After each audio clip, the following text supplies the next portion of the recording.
Halo teman-temanku semuanya, apa kabar teman-teman? Semoga teman-teman sehat hari ini ya. Teman-teman, sekarang tanggal 4 Desember 2024, kita akan bahas mengenai wakil presiden kita, Gibran, teman-teman.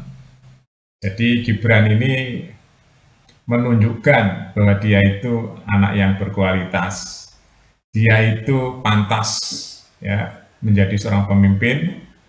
Dia bisa membedakan kapan harus bicara tegas, kapan harus sedang, kapan harus lunak. Itulah pemimpin, teman-teman.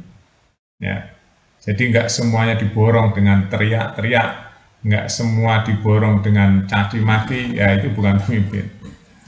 Kan ada ya orang yang bawa-bawa agama, bahasanya teriak-teriak nggak jelas, kasar, ya, bawa agama kok bahasanya kasar. Ya ada tuh banyak di Indonesia orang-orang seperti itu. Ya, teman-teman cari sendiri itu banyak. Nanti saya kupas sendiri mengenai orang yang suka bawa-bawa agama untuk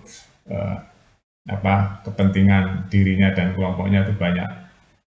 Nah, sekarang saya mau bahas mengenai Gibran yang selalu dicaci maki oleh para pembencinya, yang sebenarnya pembencinya itu adalah bukan siapa-siapa dan orang-orang yang nggak ada manfaatnya juga, karena pembenci Gibran ini kebanyakan orang-orang yang sudah terpinggirkan, orang-orang yang sudah dibilang oleh almarhum Gus Dur dia adalah banyakan gelandangan politik, teman-teman.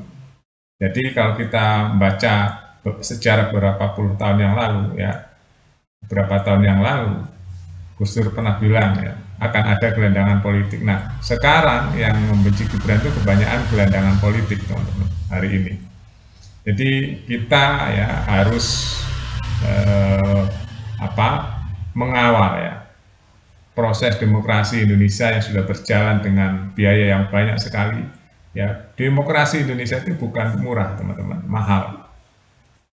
Ya, bayangin aja kurang lebih 280 sekian juta rakyat Indonesia melakukan demokrasi secara serentak. Berapa sumber daya yang dipakai? Banyak sekali sumber daya uang, sumber daya tenaga, manusia, ya macam-macam itu dicurahkan untuk melakukan demokrasi. Jangan sampai demokrasi Indonesia itu hanya untuk main-main saja ya. Jadi hasilnya apa? Ya itulah hasil demokrasi yang disetujui dan ditetapkan yang pasti oleh Tuhan Yang Maha Kuasa, teman-teman semua, karena di dunia ini atas izin Allah Subhanahu wa taala, teman-teman ya. Makanya kalau ada orang-orang yang kerjaannya nyinyir, mencaci maki, merendahkan, ya sejatinya dirinya sedang merendahkan diri sendiri ya, teman-teman. Banyak sekali ya, khususnya para pembenci Gibran. Saya cuma nggak mau bahas secara detail aja nama-namanya. Menurut saya membahas nama-namanya nggak ada manfaatnya juga, karena orang itu ya nggak ada manfaatnya juga, teman-teman. Para pembenci itu nggak ada manfaatnya, karena dia selalu menunjukkan kebencian-kebencian, bahasanya kasar. Ya dari situ saya kadang-kadang kalau mau bahas itu tuh males. Kenapa?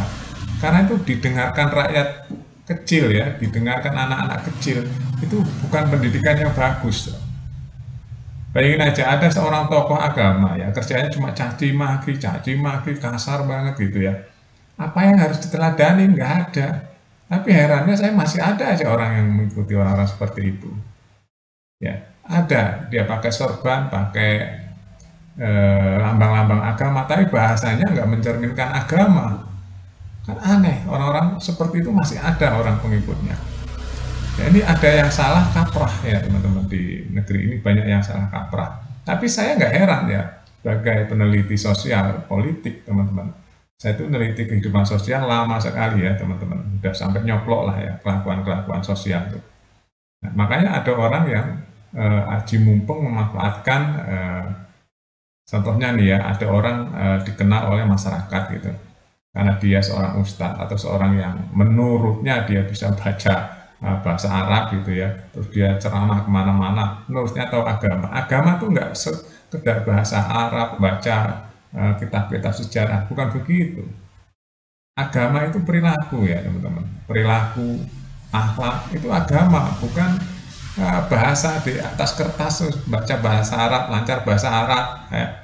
terus ngomong bahasa Arab itu dia tahu agama, enggak.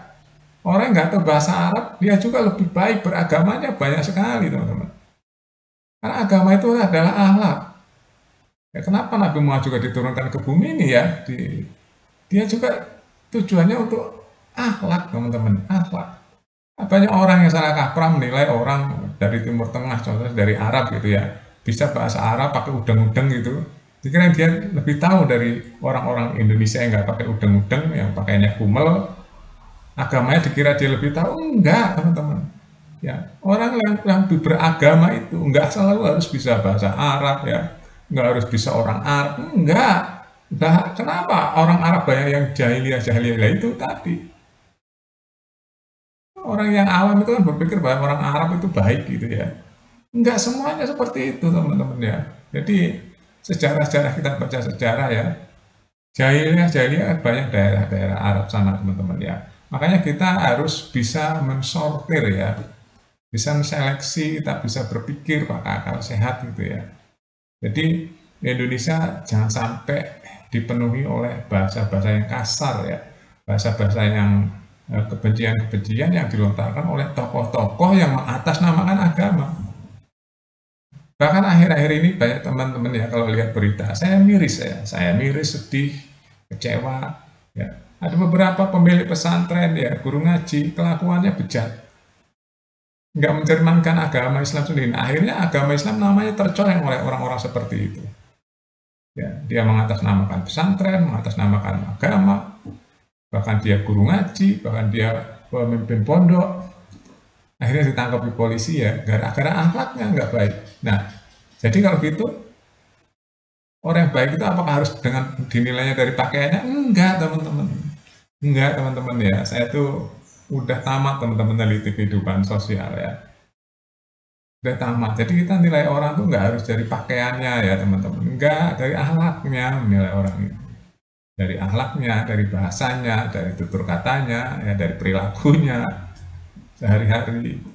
Nggak instan menilai orang bahwa pakai udeng-udeng, pakai pakaian berlama-lama agama dia lebih baik, lebih soleh, lebih tahu tentang agama. Enggak, teman-teman, enggak begitu cara nilainya ya.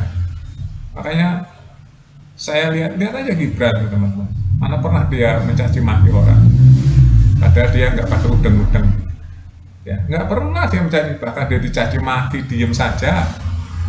Nah, kalau begitu ahlak yang lebih baik siapa? Yang pakai udeng-udeng, yang mengatasnamakan agama, atau siapa? Makanya nggak linear ya, teman-teman. Nah, agama namanya agama. Di dalam agama kan ada ajaran-ajarannya. Orang mengatasnamakan agama, tapi akhlaknya tidak sesuai dengan ajaran agama. Banyak sekali, teman-teman. Banyak sekali. Ya.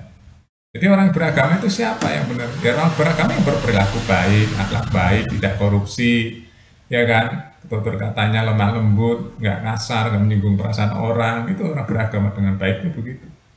Dermawan, suka menolong. Ya, agama kan kesana larinya. Ya, itulah teman-teman ya, kita bisa melihat sebenarnya kalau kita pakai rasa. Melihat sesuatu itu harus jangan kasat mata, teman-teman. Pakai rasa, ya, bisa dirasakan. Nah, Gibran, walaupun masih muda, di bawah 40 tahun, teman-teman ya, dia bisa mengendalikan tuh nafsu-nafsunya. Tidak seperti orang yang udah tua-tua, mengatasnamakan, tapi nafsunya meledak-meledak, nyinggung perasaan orang, ngolong-ngolong orang. Wah, itu pengikutnya kok nggak mikir ke sana ya. Orang-orang yang seperti kok tetap diikuti, itu ya nggak ngerti. Oke, terima kasih teman-teman sudah nonton. Update terus ya berita-berita terbaru di Buat Makan TV. Sampai jumpa.